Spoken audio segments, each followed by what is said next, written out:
Some of the hottest weather on record kept dozens of states on a slow burn today. Temperatures topped out at 100 degrees and higher in city after city.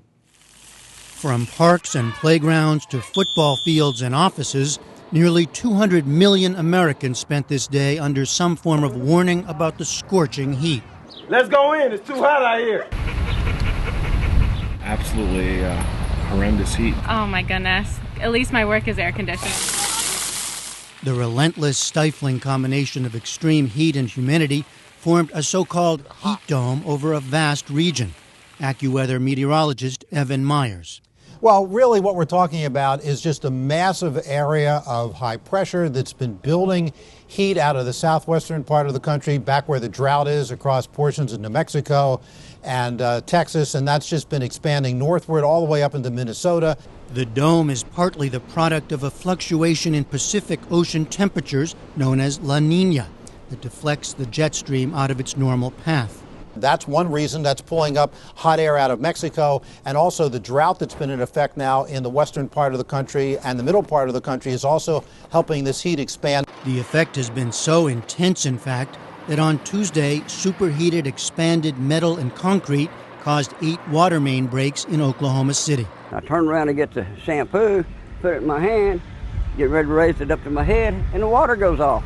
Blistering weather also buckled highways in Iowa, where temperatures soared to 126 degrees this week.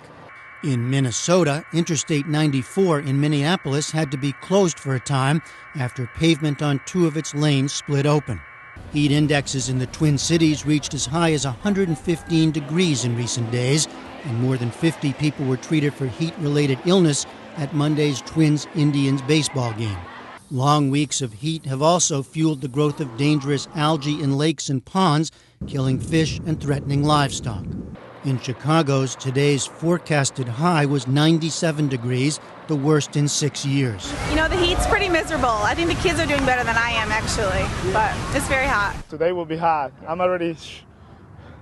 It's muggy. I'm sweating a lot already. Yeah. This 72-year-old woman is going in that water, honey. Residents had swarmed the city's 24 beaches in recent days, but as hot air blew over the cooler waters of Lake Michigan yesterday, it stirred up a soupy fog.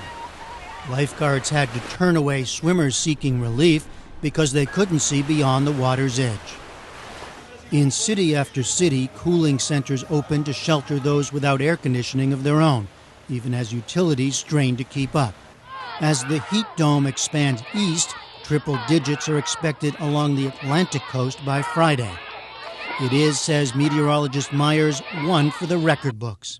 Temperatures have reached triple digits, 100 degrees or higher in 17 states Tuesday and Wednesday, and 90 or above in 40 states. So certainly the extent, the geographical area that the heat wave covering is fairly extraordinary. You don't usually get something quite this massive, maybe every 10, 15 years. In fact, we're looking at temperatures probably not this high since about 15 years ago.